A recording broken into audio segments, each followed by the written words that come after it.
Assalamualaikum warahmatullahi wabarakatuh. Bismillahirrahmanirrahim. Alhamdulillah. Salatu wassalamu ala rasulillah Rasulina Muhammad ibn Abdullah wa ala alihi wa ashabihi wa mawalah. La hawla wa la quwata illa billah, amma ba'd. Ma'asyiral muslimin wal muslimat rahimakumullah. Mengurus masjid Al-Kautsar, mengurus yayasan Al-Kautsar. Bapak Ibu hadirin dan hadirat sekalian, keluarga besar Al-Kautsar yang dimuliakan dan dirahmati Allah Subhanahu wa taala. Mengawali kajian kita malam ini marilah dengan sesama memanjatkan doa. Yang pertama, Bapak Ibu yang hadir di Masjid Al-Kautsar malam ini, keluarga Bapak dan keluarga Ibu di rumah, semoga selalu dalam lindungan Allah Subhanahu wa taala.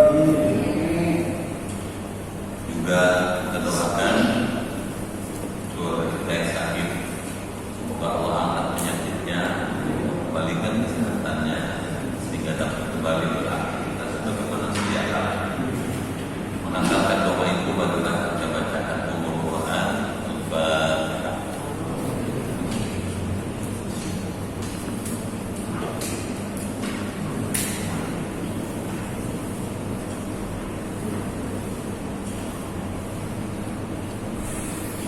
Bismillahirrahmanirrahim.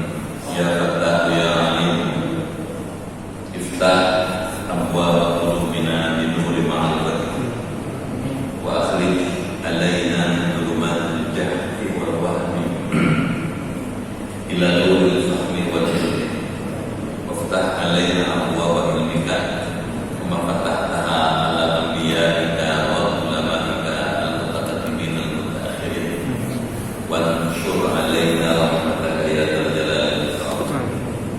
Allahumma sallimna wa sallim dinana wa sallim ahlana wa auladana wa dhurriyyatana wa sallim jama'atana wa la siyama jama'at Masjid Al-Kautsar min afat dunya wal akhirah wa la tasluh wa tanza imanana wa la tusallim alaina man la yaqaw wa la yarhamuna wa rzuqna khairan dunya wal akhirah innaka ala kulli syai'in qadir. Rabbana waffiqna washfi mardana sahih sadana wa qawi a'malana wa ila subul salam. Rabbana atina fid dunya hasanah wa fil akhirati hasanah wa qina adzabannar. Walhamdulillahi rabbil alamin. Bapak Ibu dimuliakan Allah, malam ini kita bersyukur karena Allah dapat kembali hadir di permulaan di Masjid Al-Kautsar. Untuk itu izinkan saya menyampaikan penghargaan yang tinggi dan saya ucapkan terima kasih atas pilihan ibu bapak hadir di Masjid Al-Kautsar. Saya doakan semua yang hadir keluarga yang sehat, panjang umur, kuat iman, giat ibadah, banyak rezekinya, maju usahanya, keluarganya sakinah dan bisa husnul khotimah. Malam ini menurut jadwal kajian fitri halaman 111 baris pertama dari bawah. Betul ya? Silakan dibaca.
apa maksudnya, bagaimana isi kandungannya. Pada kajian kita yang lalu kita sedang membicarakan soal diat. Diat itu kalau bahasa kasar ganti kompensasi, kalau bahasa halusnya uang bukan. Faslun, ini suatu pasal. Wa idza ta'ala, dan apabila menyertai bidak wadam, dengan pengakuan dam. Tidak, kalau orang mengakui harus membayar dam. Lausul, tanda bukti yang lemah. Tanda bukti yang lemah dari pengakuan itu, yang bihi fin nafsi, yang berpengaruh ke dalam hati, sidqul mudda'i, kebenaran mudda'i, orang yang mengadukan. Kullifal mudda'i, maka harus disumpah mudda'i itu, orang yang mengaku dalil, khamsina yamin, 50 kali sumpah. Mana maksudnya? Si A itu menuduh si B telah melakukan perbuatan pidana. Ketika dia melakukan tuduhan itu, tuduhannya itu lemah, barang buktinya, alat-alatnya, saksiannya lemah. Terus gimana supaya dia bisa diterima oleh majelis? Dia disuruh kullifal mudda'i khamsina yaminan. Dia harus bersumpah, orang yang menuduh itu, khamsina yaminan, 50 kali sumpah. Bayangkan 50 kali sumpah. Wallahi, demi Allah, 50. Wasahabat dia, dan dia berhak menerima dia setelah dia bersumpah 50 kali. Itu dengan risiko kalau sumpahnya salah, dia dilaknat Allah. Bukan cuma dilaknat di akhirat, di dunia dia akan mendapatkan ketidaknyamanan. Wa illam yakununa kalausul, maka jika tidak ada di situ tanda-tanda yang dapat dibenarkan, fal yaminu 'alal mudda'i alaih, maka sumpah itu kepada mudda'i alaih yang terdakwa, wa 'ala qatilin nafsi, dan wajib atas orang yang membunuh jiwa. Al-haram yang diharamkan, kifaratu, membayar kifarah. Bayar kifarah apa? Itqu raqabatin, yaitu dengan memerdekakan hamba sahaya, mukminatin, yang beriman, salimatin, yang selamat, yang mulus, yang bagus, yang minal uyub, daripada ayat al-mudirrah, yang mengganggu bekerja dan kasabnya si hamba sahaya. Fa illam yajid, maka jika ia tidak mendapatkan itu, fasyamu syahrain, maka harus berpuasa 2 bulan mutatabi'ain, secara berturut-turut. Itu tanggapnya. Jadi ada orang melakukan tuduhan kepada orang lain, diajukan ke pengadilan. Ketika dibuktikan ternyata tuduhannya lemah, mungkin nggak? Lemah, cuma emosi aja, semangatnya aja tinggi, buktinya nggak ada, saksinya nggak ada. Itu mestinya dianulir, tuduhan seperti itu dianulir. Tapi katanya hakim mesti minta kepada dia, kepada orang yang menuduh itu, supaya kullifal mudda'i khamsina yaminan, orang yang menuduh itu bersumpah sebanyak 50 kali. Satu kali aja kalau bohong kena laknat, 50 kali. Diduga kalau orang menuduh tanpa bukti atau tidak kuat pembuktiannya, gak berani ya. Jelas?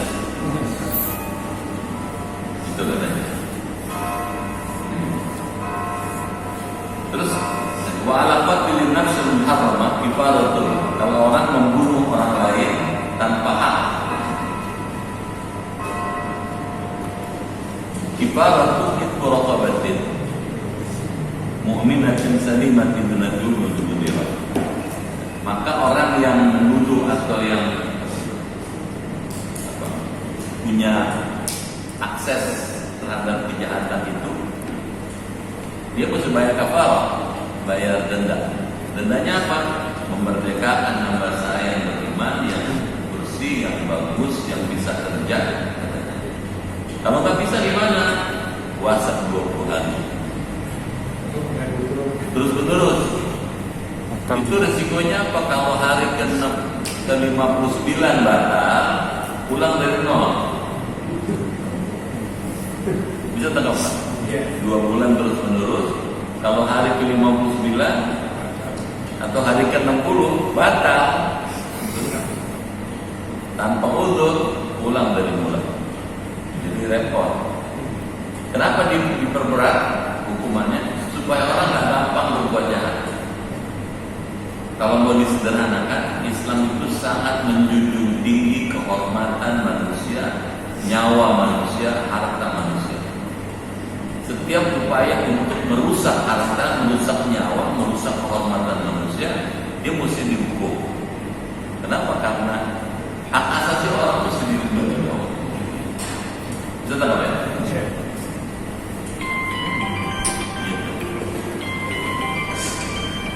Habis itu,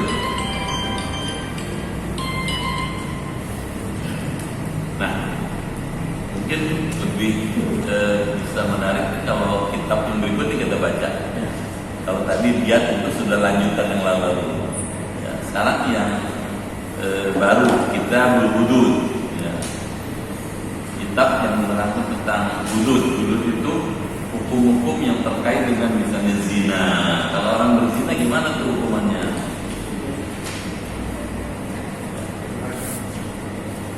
Seperti apa kalau orang melakukan perbuatan liwat? Nah, liwat itu homoseks. Gimana hukumnya? Nah, dibaca lagi deh. Baca dulu deh. Kitabul hudud wazani ala darbaini muhsanin wa ghairi muhsanin. Fal muhsanu hadduhu ar-rajmu wa ghairul muhsani hadduhu mi'atu jaldatin.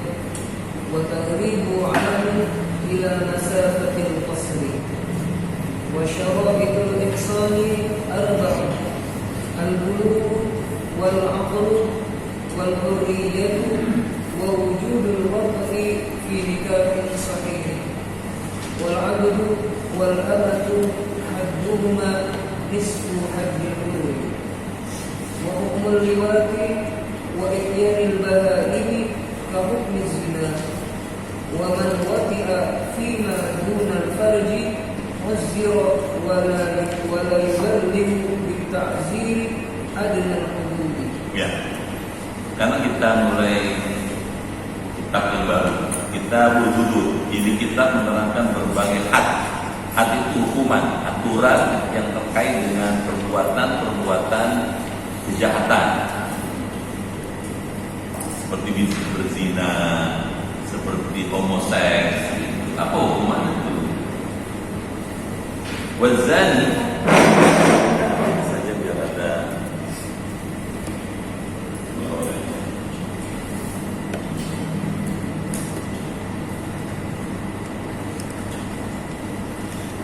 hukum kejahatan.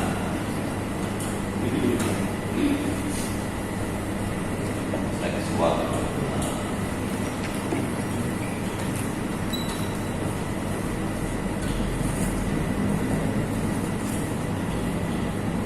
Wazani itu katanya orang yang berbuat zina.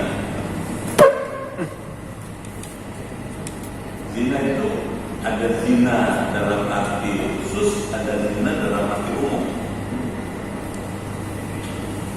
Zina yang dimaksud zina adalah perbuatan zina artinya melakukan persebadanan. Itu tak apa? Persetubuhan antara seorang pria dengan seorang wanita itu zina.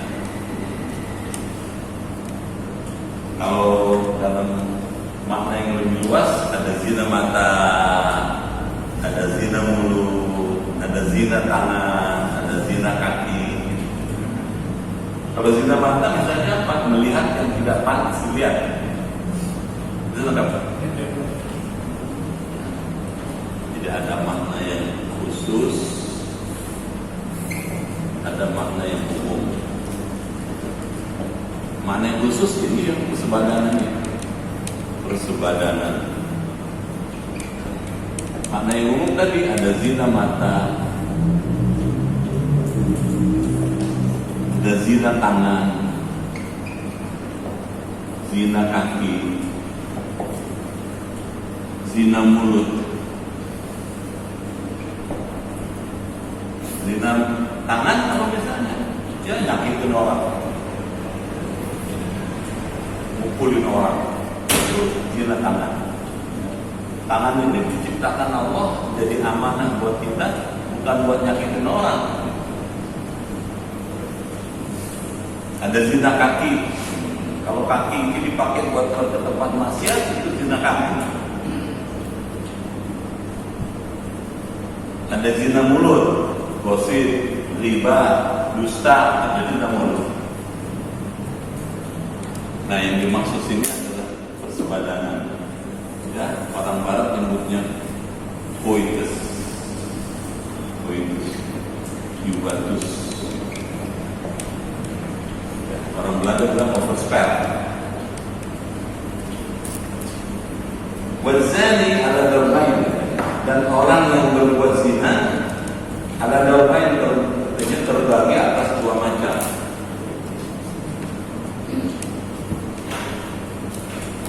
Macam-macam zina.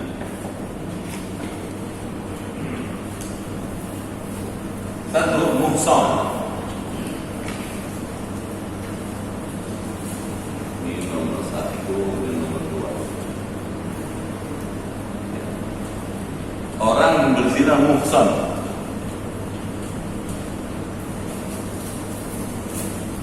Yang kedua, waghair muhsan, yang tidak muhsan. Itu tahu ya? Apa itu muhsan? Muhsan itu orang berbuat zina padahal orang itu punya istri. Itu tahu nggak? Si A punya istri, dia berzina gitu dengan wanita yang itu bukan istrinya. Kalau orang istri bukan zina namanya. Paham ya? Berzina dengan wanita lain punya istri, atau si wanita yang berzina itu menurut muhsan kalau dia punya suami. Jelas ya? Fal muhsan, adapun zina muhsan, orang yang berzina padahal dia punya istri atau punya suami. Hadduhu ar-rajam, hadnya hukumannya ialah rajam. Hukumannya rajam. Hukumannya rajam. Rajam itu sampai mati. Jangan mati. Dirajam langsung mati. Kok keras amat dia dong? Punya istri masih berzina. Jadi keras. Saya mati karena ini sampai mati, maka mesti dibuktikan. Kalau kita misalnya, kalau ada orang menuduh berzina kepada orang lain, ini mesti menghadirkan paling sedikit 4 orang saksi, dan 4 orang itu yang lihat langsung kejadian itu. Itu tahu ya? Lihat langsung kejadian itu. Kalau pakai bahasa kasar, si 4 orang itu melihat dari mana keris itu masuk ke sarangnya. Boleh dikatakan.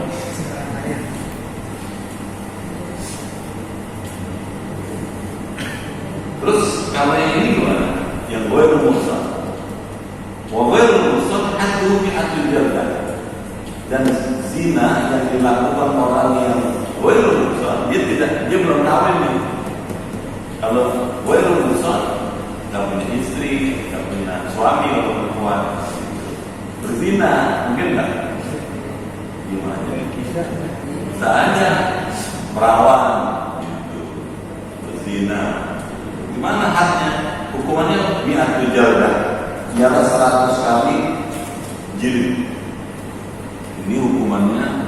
100 kali cambuk.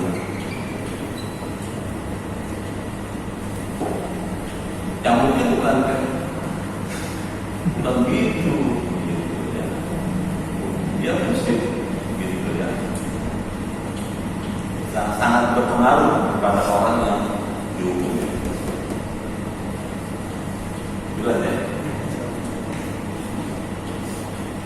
Lalu buat apa belajar begini-begini? Supaya orang jangan berzina. Watadribu dan diasingkan. Jadi saya dicambuk 100 kali. Watadribu amin ila masyarakat khasar dan diasingkan dan ta'zir 1 tahun ke tempat perjalanan qasar. Jadi hukuman orang yang bujangan atau gadis melakukan zina 100 kali cambuk plus takzir. Takzir itu diasingkan.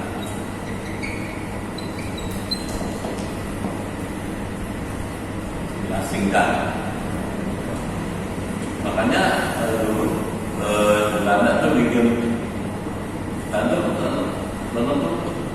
Jawa Tengah apa namanya itu? Cilacap kan itu? Apa? Nah, Sukambangan itu takzir itu. Takzir. Jadi di samping 100 kali cambuk juga diasingkan. Berapa lama? Ya, paling sedikit ini masa atau qasar sejauh qasar itu minimal 90 kilo. Saya rumahnya di sini. Dia mesti diasingkan ke tempat pengasingan yang jaraknya minimal 90 km.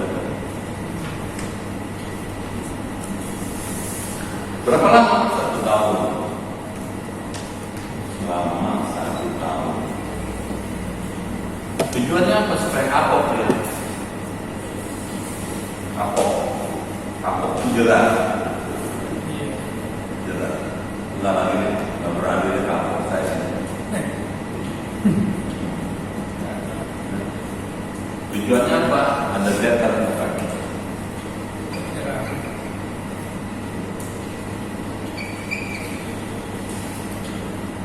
Menimbulkan efek jerak kepada si pelakunya. Jelas ya? Sekarang wasyaratul ihsan al-aum dan syarat-syarat ihsan itu ada 4. Di sana dibicarakan ini. 4-nya itu al-bulugh, baligh. Ihsan itu syarat yang ihsan. Syarat ihsan 1 baligh itu cukup umur.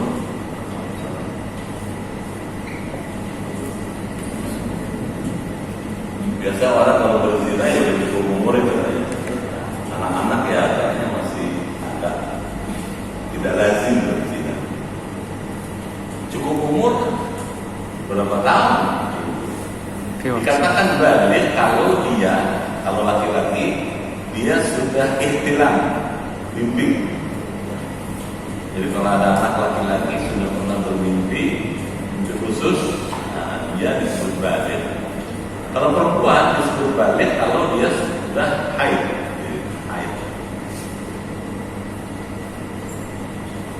Yang kedua, al-aql, berakal. Sehat rohani. Dia bisa bedain ini bagus, ini buruk, ini jelek, ini baik. Yang ketiga, al-hurriyah. Orang merdeka. Orang itu merdeka ya, bukan nama saya.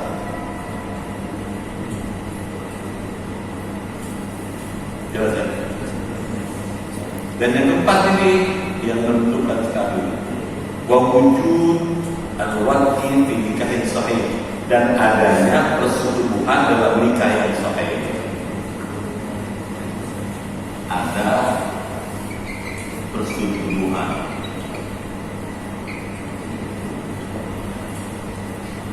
Jelas melakukan perzinahan itu. Misalnya biasanya ada spermanya, ada bukti-buktinya, ada baju dalam dan lain-lain. Kalau itu terjadi dan ada saksinya melihat langsung 4 orang ini, maka dia bisa dikenai. Kenapa diperberat? Karena ini resikonya mati. Perberatnya mati, Pak. Itu sebabnya gak sembarangan. Hukum Islam itu tujuannya adalah supaya orang tidak secara sembarangan berzina. Gak boleh main-main. Kalau begitu tujuannya apa? Selain itu supaya orang mendingan nikah aja daripada berzina. Karena berzina ini kayak begini. Jelas ya? Kalau 1 nggak cukup, 2 nggak cukup, 3 nggak cukup, 4. Mau sesimpan nggak habis. Nggak cukup gitu. Satu istri 2 hari. Jelas? Kalau kita cukup 4 orang. Nabi yang lain, Nabi Muhammad 9 juga ada maksudnya apa? Menikah dengan wanita itu atas gitu. Maksud intasyrif untuk membentuk hukum. Ada tujuan syariatnya. Jelas ya? Di masjid lain tadi saya jelaskan kemarin ya. Itu kenapa Nabi menikah dengan Zainab binti Jahsh? Padahal Zainab binti Jahsh itu suaminya adalah anak angkat Rasulullah, Zaid bin Harithah. Karena sudah diceraikan oleh Zaid bin Harithah, maka Nabi menikahi Zainab itu untuk membentuk hukum. Apa hukumnya? Menikah dengan istri yang sudah dicerai oleh anak angkat, boleh. Sudah tahu? Menikah dengan istri yang sudah dicerai oleh anak angkat, boleh. Kenapa? Karena anak angkat itu statusnya sebetulnya orang lain dalam Islam. Sudah tahu? Karena bukti orang lain kalau dalam hukum Islam, kalau anak angkat tidak dapat warisan. Kalau anak kandung pasti dapat warisan. Sudah tahu? Tujuannya itu gitu. Jadi membentuk hukum bukan semata-mata karena syahwat. Karena buktinya bukan karena syahwat. Kalau Nabi menikah karena syahwat, istrinya pertama bukan Siti Khadijah dong. Benar nggak? Pasti yang. Tapi kenapa kok Siti Khadijah? Karena Nabi melakukan itu bukan karena syahwat, tetapi karena memang ada perintah-perintah. Jadi mesti bisa jelasin. Kalau dibandingkan Nabi Bani Israel, Nabi Muhammad 9, belum banyak. Nabi Daud 99.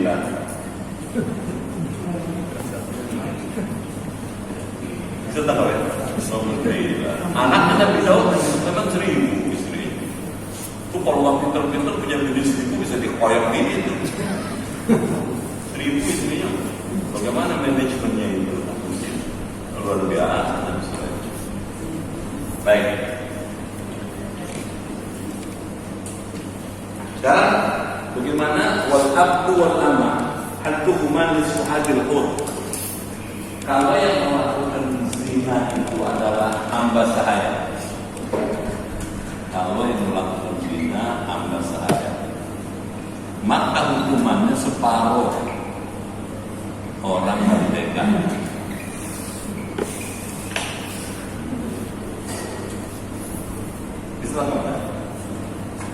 Kalau hamba saya melakukan berzina, kalau orang biasa 100 kali cambuk misalnya, maka dia cukup 50 kali cambuk. Gitu. Sekarang di Indonesia tidak lagi ada orang yang seperti ini. Semua orang di Indonesia semua sudah merdeka sejak tahun 45, jadi karenanya nggak ada hamba saya. Jelas ya? Baik.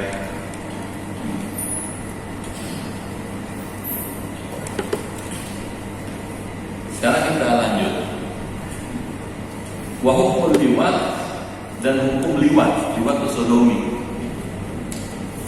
Kenapa dikatakan sodomi? Untuk menyebut orang yang melakukan liwat, persetubuhan sesama jenis, karena mengingatkan kita tentang Nabi Lut. Nabi Lut itu keponakan Nabi Ibrahim. Dulu tinggalnya di Ur. Ur itu di Irak Selatan, Babilonia. Kemudian bersama Nabi Ibrahim, Nabi Lut itu pergi meninggalkan Babilonia, itu menuju ke Baitul Maqdis, Palestina. Nah, sampai di Baitul Maqdis mereka berdua berpisah. Nabi Ibrahim berdakwah di Baitul Maqdis dan sekitarnya, sementara Nabi Lut berdakwah di Sadum wa Amurah. Bahasa Sadum, orang Barat kami itu bilang Sadum, Sodom. Wa Amurah, Gomora. Makanya dulu ada film Sodom dan Gomora. Di dua tempat inilah Nabi Lut berdakwah. Umatnya sayang, durhaka kepada Allah, durhaka kepada Nabi Lut dengan maksiat yang tidak biasa. Dikatakan tidak biasa karena sebelumnya sebelum zaman Nabi Lut belum pernah ada orang melakukan perbuatan seks sesama jenis. Itu tak nggak ada. Baru pada zaman Nabi Lut itu, Nabi Lut mendakwakan supaya mereka berhenti melakukan kegiatan seperti itu. Mereka nggak mau. Bahkan istri Nabi Lut sendiri sudah punya anak perempuan 2, ya, masih lebih senang kepada perempuan dibandingkan kepada suaminya. Usah diterangin dong. Lebih terang. Akhirnya gimana? Ya, Allah mengabulkan doa Nabi Lut. Allah kemudian menunjukkan kebesaran dan kekuasaannya. Mereka dilempari dengan batu, hujan batu dari langit. Ya, tiap batu ada namanya. Si A, si B, si C, si D. Batu A pasti jatuhnya ke si A, nggak mungkin jatuh ke si B. Sudah dilempari batu, kemudian oleh malaikat, Sodom dan Gomora, 2 kota itu diangkat itu ditebalikin, bisa tahu? Ya, dijungkir balik. Nah, tempat di mana Sodom dan Gomora itu diterbalikan, jadi disebut sekarang Danau Laut Mati. Ingat ya, The Dead Sea. Kenapa dikatakan Danau Laut Mati? Karena kalau orang nyebur gitu, nggak tenggelam. Kenapa nggak tenggelam? Karena karena kadar garamnya tinggi, sehingga nggak akan tenggelam. Padahal dalamnya 50 meter lebih. Oleh disuruh dari 2 negara, satu di bawah Yordan, satu di bawah Israel. Jadi Danau Laut Mati itu ada 2 penguasanya, separuh di bawah Yordania, separuh di bawah Israel. Oleh mereka dibudidayakan, dimanfaatkan. Dengan apa? Garam itu kemudian diolah menjadi kosmetik. Mahal.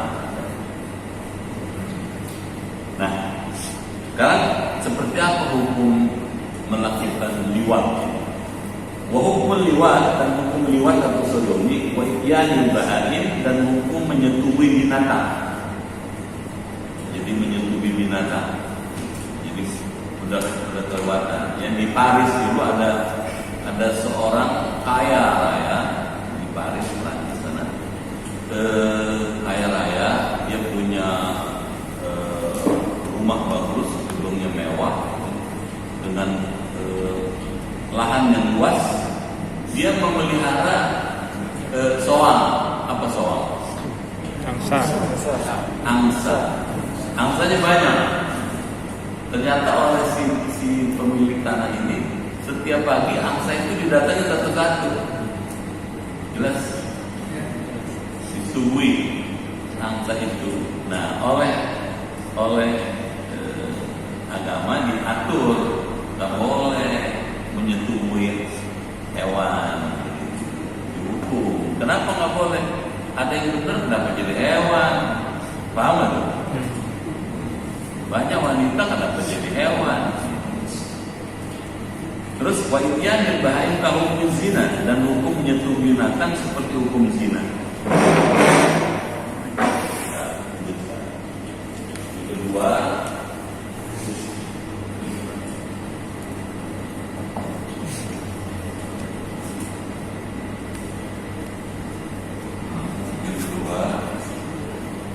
hukum homoseksual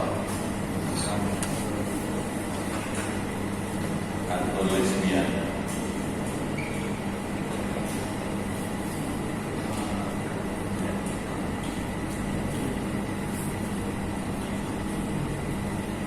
Satu.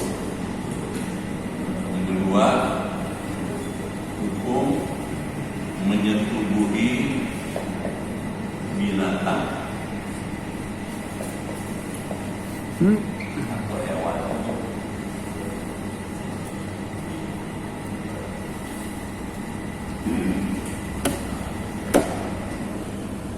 Hukumnya apa katanya? Hukum lesbianisme atau homoseksual itu sama hukumnya, sama dengan hukum berzina.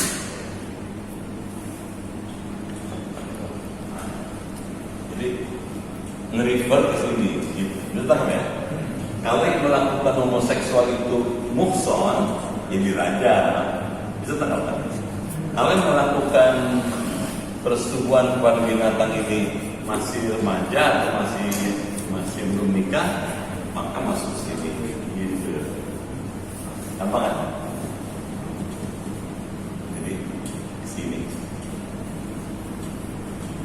Ada hadis benar, al-fa'il wal maf'ul, orang yang melakukan persetubuhan dengan binatang dan binatang disetubui, dua-duanya mesti dibunuh. Sama nih, ini juga nih. Yang melakukan perbuatan seks sesama jenis itu dua-duanya mesti dibunuh. Pelakunya dan yang diperlakukan mesti dibunuh. Kenapa? Kan itu pertanyaannya. Karena dalam praktek ternyata orang yang diperlakukan objeknya itu nanti dia mencari jalan juga suatu saat melakukan itu buat orang lain. Kan banyak contohnya. Dulu ada namanya robot gedek apa? Dia asal ke Monas tuh dicari tuh anak-anak. Nah, anak yang disetubui oleh si laki-laki itu, dia dendam ya. Begitu dia dewasa besar, dia begitu juga, jadi berantai. Itu sebabnya mata-rantai mesti di-cut, dipotong. Al-farj, dan barang siapa yang bersetubuh pada selain farj. Jadi kalau orang menyetubuhi wanita bukan dengan sebenarnya, itu tanggapan. Biasanya kalau pintu depan, di pintu belakang, mungkin enggak? Mungkin. Hukum.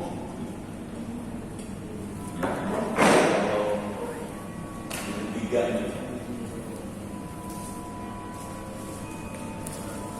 satu, dua, menyetubuhi wanita tidak semestinya melalui pintu belakang, biar pasti.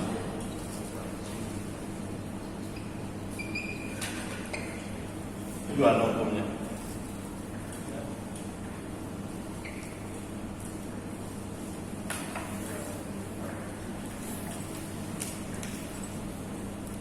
Lalu apa nih hukumnya nih orang yang melakukan kejahatan atau kejahatan meskipun pada istri sendiri?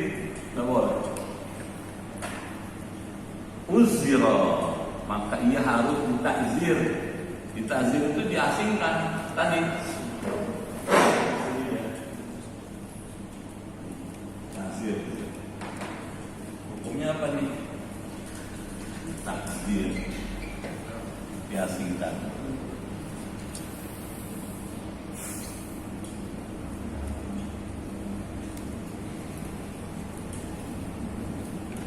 Jadi nggak boleh sembarangan. Pertanyaan kenapa nggak boleh? Gitu. Istri sendiri kok. Biar istri sendiri kalau caranya nggak benar nggak boleh juga dong. Kenapa? Karena merusak. Jelas ya? Maksudnya kalau salah satunya nggak ada, misalkan cukup umur, itu termasuk juga apa macam zina muhsan atau gimana? Ya kalau dia cukup umur, sehat rohani, tapi ini nggak ada, nggak sudah muhsan namanya. Kan ini menentukan. Yang pertama Ustaz, Kalau ini ada, ini nggak ada, pasti anak-anak. Nggak mungkin anak-anak berzina. Anak umur 7 tahun misalnya, nggak mungkin zina dia. Misalnya, kalau itu terjadi, nah, maka dia orang tuanya yang mesti nggak boleh. Ini syarat ini menjadi penentu. Kalau sudah akil balik, sudah cukup umur, dia sudah bisa bertanggung jawab atas perbuatannya. Kalau belum cukup umur kayak anak-anak, dia belum bisa bertanggung jawab atas perbuatan, karenanya nggak bisa dihukum. Itu sebabnya kan kita bisa mengerti kenapa misalnya orang kalau misalnya dalam kasus Indonesia misalnya, kenapa orang baru boleh ngambil SIM kalau sudah cukup umur, kan gitu kan? Kalau masih umur 7 tahun, 8 tahun ngambil SIM, meskipun belum bisa nyetir misalnya itu anak, dia belum bisa bertanggung jawabkan perbuatannya. Sudah kan? Nah kalau sudah begini dia sudah bertanggung jawab atas perbuatannya. Katanya kalau dihukum, mau udah layak dihukum. Jelas?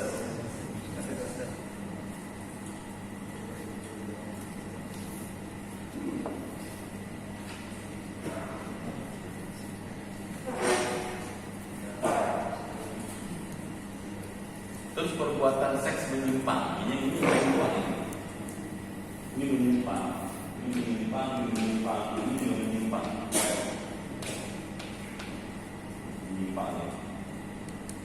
Ini karena nggak sengaja atau gimana? Jawabannya, kalau sudah terjadi gejala awal menuju pada sifat-sifat ini, maka sudah mesti direm tuh orang tua. Misalnya anak laki senang sama anak laki, itu mulai direm udah itu. Anak perempuan senang anak perempuan, makanya tuh ada hadis tuh nggak boleh laki-laki masuk ke kamar mandi bersama laki-laki lain. Contoh misalnya, maaf, kalau kita lihat di banyak tempat, kalau orang buang air kecil, itu kan satu kamar ada beberapa kan gitu. Itu kalau pakai cara Islam nggak boleh, jangan marah ya. Mestinya sekamar, nggak boleh. Meskipun sama-sama laki-laki. Makanya Bapak lihat di Mekah Madinah, benar kan? Mekah Madinah kalau kita lihat, kalau orang mau wudu atau mau buang air kecil, besar, sekamar gitu. Itu kenapa? Itu nggak boleh. Laki-laki masuk ke kamar kecil atau kamar mandi sama-sama laki-laki, meskipun nggak ngapa-ngapain, cuma mau kencing doang. Gitu. Ada hadis menyebutkan ketika si laki-laki ini masuk, iblis nemplok. Apa nemplok? Nemplok sini. Yang ini dong cakepnya gitu. Itu udah awal-awal munculnya ini. Begitu juga perempuan itu sama-sama perempuan masuk di kamar mandi yang sama, mau kencing gitu, cuma kencing aja, itu juga termasuk nggak boleh. Kenapa? Karena begitu dia masuk, iblis tuh, setan, gagah nih bukti. Jadi muncul potensi itu akan bisa muncul, dan kalau itu dibiarkan jadi ini. Makanya al-fa'il wal maf'ul, pelaku maupun yang diperlakukan mesti dibunuh, karena bisa bahaya, bisa jadi rantai yang nggak kelar-kelar. Kan banyak kasusnya di media sosial kan, media massa, di koran, di televisi, majalah. Paham ya? Jadi kalau gitu gimana? Nikah aja. Yang udah jelas. Fankihu ma taba lakum minan nisa. Nikahilah olehmu wanita yang kamu anggap baik. Silakan. Ini kanalisasi, penyaluran supaya orang nggak melakukan itu gitu. Kalau sudah punya istri, nikah, sudah punya istri, masih berzina, hukumannya berat, mukson gitu. Bisa tahu ya? Karena dia udah punya saluran, udah punya kanalisasi, masih juga berzina, ini mesti dihukum gitu.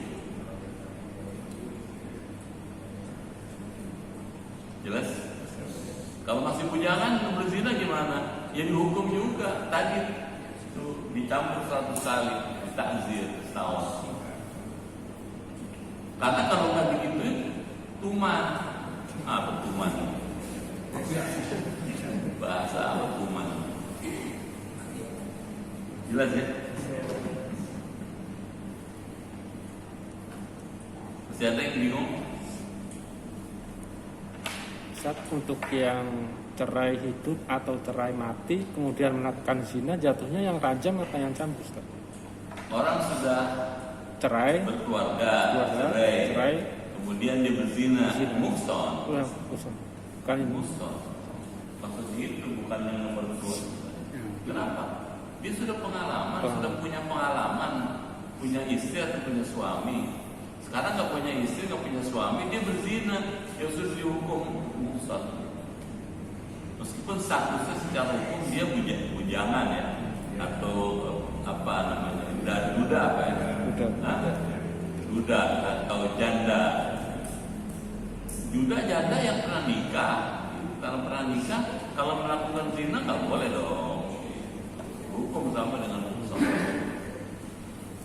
Jelas? Jadi kalau pengen menyalurkan hasrat seksualnya gimana? Ya nikah aja. Makanya kalau orang mau nikah jangan ditahan-tahan, nggak boleh mesti dikasih jalan. Karena kalau nggak begitu nanti nyawa. Gitu. Kalau sudah mukson, sudah punya istri atau punya suami, dia berzina. Naudzubillah min dzalik. Mudah-mudahan selamat ya. Terus kalau pengen nikah terus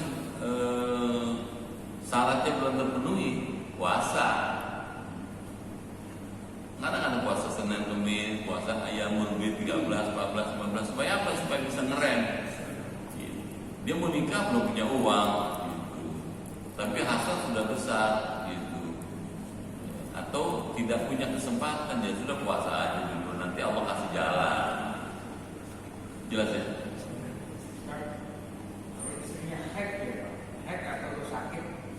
Kalau istrinya haid, ya, kalau haid ya, tapi masih bisa melakukan yang lain, tidak dilarang istimna biliat, ya, nyenengin suami dengan tangan istri boleh, sah, dapat pahala itu dapat, boleh. Jadi persoalan kalau istrinya stroke, misalnya kalau istrinya stroke bagaimana? Ya di sini dibutuhkan kearifan, ketabahan di suami. Ya, syukur istrinya udah demas nikah aja deh gitu. Tapi susah orang lagi stroke nggak pernah ngomong gitu ya. Gitu Pak, diminta ya ini sih adalah ujian Allah. Terus gimana? Ngerawat istri yang stroke itu ya pahala terus. Pahala terus. Jadi kesempatan untuk berbuat baik, bikin pahala, cetak pahala. Jadi sakit kita yang ngurusin, ya sudah, pahala lagi.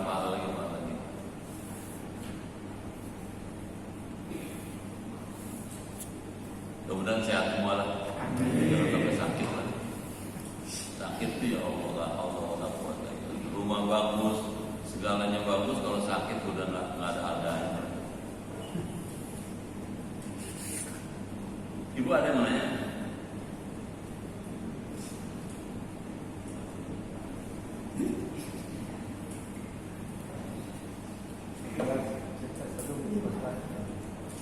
Ada kasus bertanya seorang istri yang sakit sudah dari bisa melayani karena sakit rumah.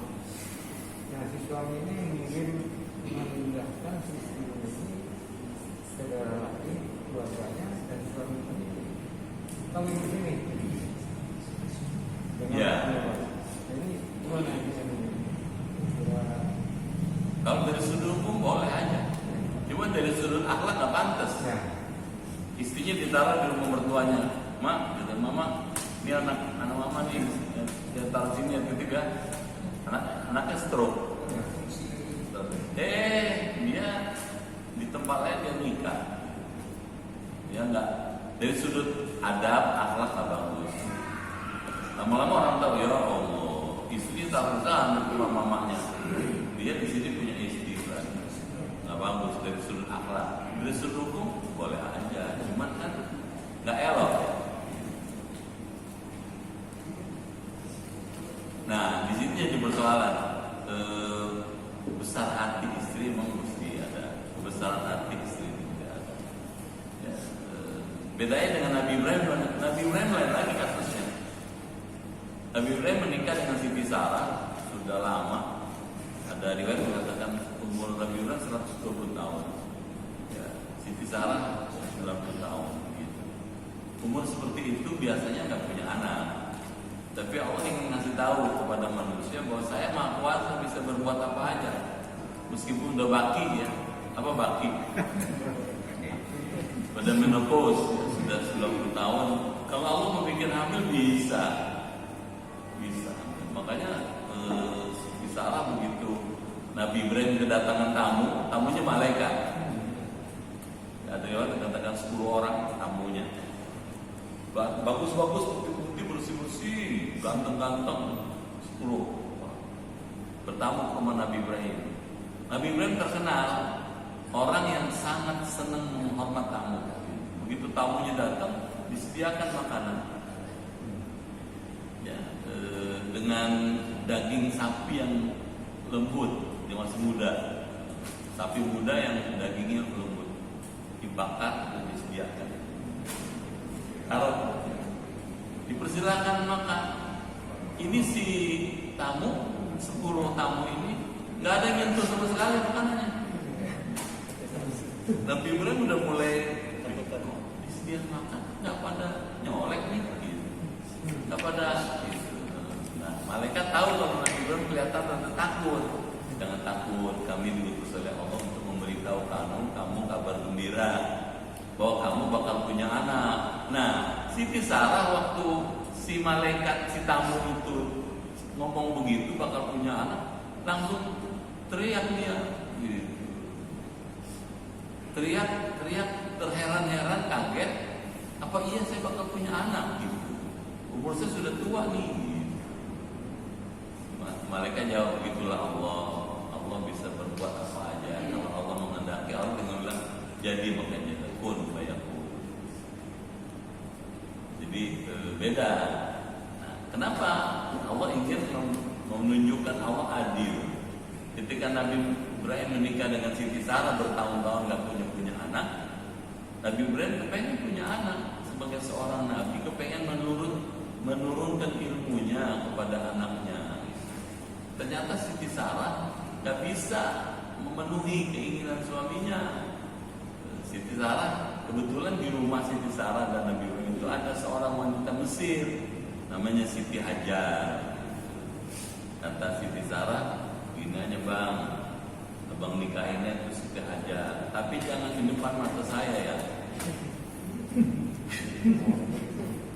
Kedengeran kayak gini, abang nikahin itu Siti Hajar, tapi jangan di sini, dibawa jauh.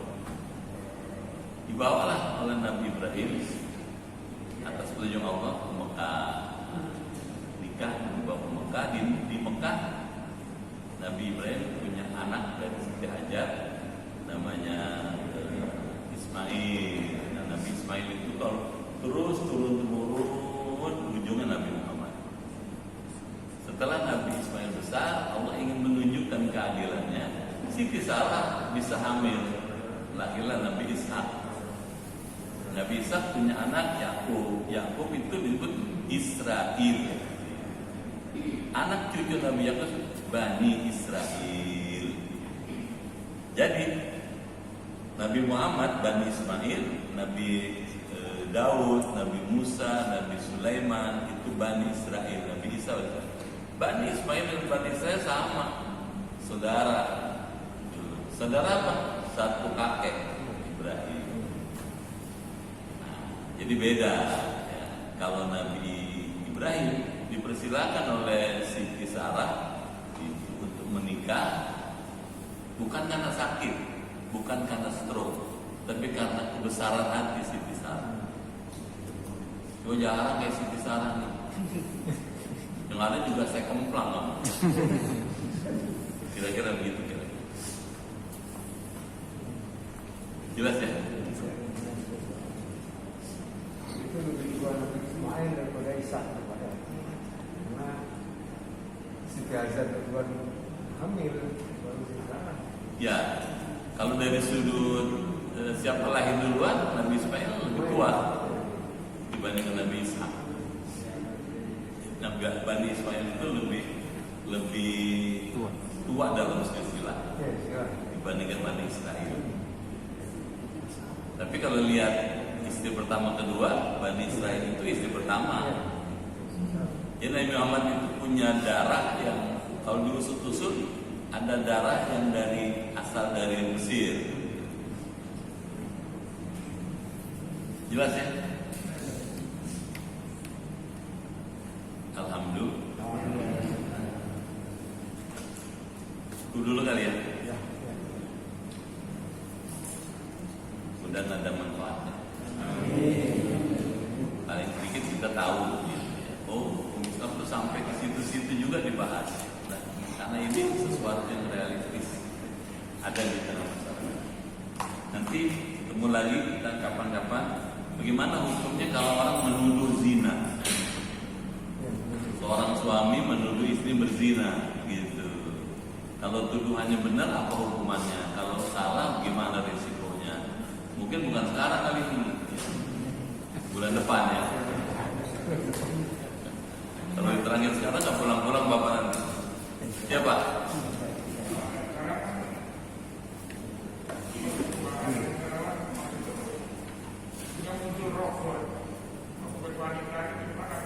Ya, para ilmuwan itu bersepakat ya, bahwa hukumnya makruh tahrim, makruh yang mendekati haram. Kalau orang melakukan persebadanan dengan robot atau dengan benda-benda yang dibikin, dengan alat-alat yang dibikin oleh manusia, itu disebut makruh tahrim. Sama statusnya dengan istimna biliat, onani. Onani itu makruh sebetulnya, tapi ada yang membolehkan. Ada ilmuwan yang membolehkan. Cuma yang membolehkan dengan mengatakan makruh lebih banyak yang makruh. Karena kalau itu boleh, nanti buat apa punya istri? Kalau punya boneka boleh dengan boneka dia bersenang-senang boneka, ya buat apa boleh nikah dengan wanita yang bener gitu. Nah, itu kan penyimpangan seksual.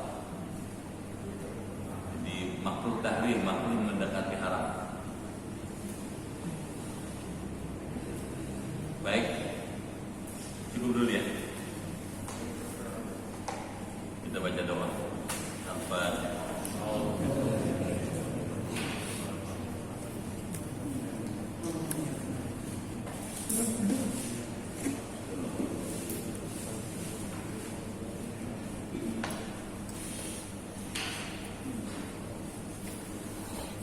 Bismillahirrahmanirrahim.